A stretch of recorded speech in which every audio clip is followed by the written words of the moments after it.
Hello everyone, welcome to my ছোট্টখাট্ট একটা blog. সেদিন কি ইচ্ছা হলো ঝড় বৃষ্টির পর যে একটু ঘুরে আসি, তাই জন্য বেরিয়ে পড়লাম। কিছু না ভেবেই আমি আর ভাই আর ওদিক থেকে অয়নকে ফোন করে ডেকে নিলাম।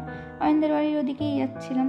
মাঝখানে একটা খাবার দোকান কি ক্যাফে জানি না কি বলা যায় এটাকে, বাট খুব সুন্দরভাবে সাজানো। এইটুকুনি অ্যাম্বিয়েন্স, মানে এইটুকুনি জায়গা একটা খুব সুন্দর অ্যাম্বিয়েন্স দেওয়ার চেষ্টা করেছে, কি সুন্দরভাবে ডেকোর করা, আমার বেশ ভালো লেগেছে। তাই জন্য অয়নকে ডেকে নিলাম এখানেই, দিয়ে আমরা তিনজনে চলে গেলাম।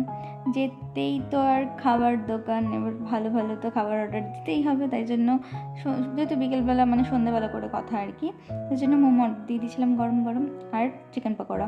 দামগুলো মোটামুটি ঠিকঠাকই, খুব একটা বেশি নয় খুব একটা কম নয়, চলে যাবে ঠিকঠাকই দাম।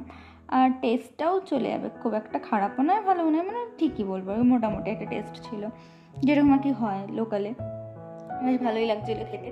খেয়ে দিয়ে দেন বেরিয়ে পড়লাম বাড়ি যাওয়ার উদ্দেশ্যে। আর অয়নও আমাকে নিয়ে যাচ্ছিলো বাড়ির দিকে, যেহেতু ওর ডানকুনিতে কাজ ছিল তো ওদিকেই যাচ্ছিলো, তো ওদিক থেকে আমরা বেরিয়ে পড়লাম বাড়ি যাওয়ার উদ্দেশ্যে। আর এই যে আমাদের ব্যস্ত মানুষ অলওয়েজ ফোন ঘাটে, বাড়িতেও ফোন ঘাটে বা রাস্তায় গেলেও ফোন ঘাটে, সবসময় আর ফোনই চাই। আর বাড়ি আসার পথে বেশ আচমকা ঝোড়ো হাওয়া স্টার্ট হয়ে গেল, আর মেঘ ডাকতে লাগলো, পরিবেশটা ঠান্ডা ছিল, আরও ঠান্ডা হয়ে গেল। বেশ আনন্দ নিয়ে বাড়িতে চলে এলাম, আর এখানেই ব্লগ এন্ড করলাম।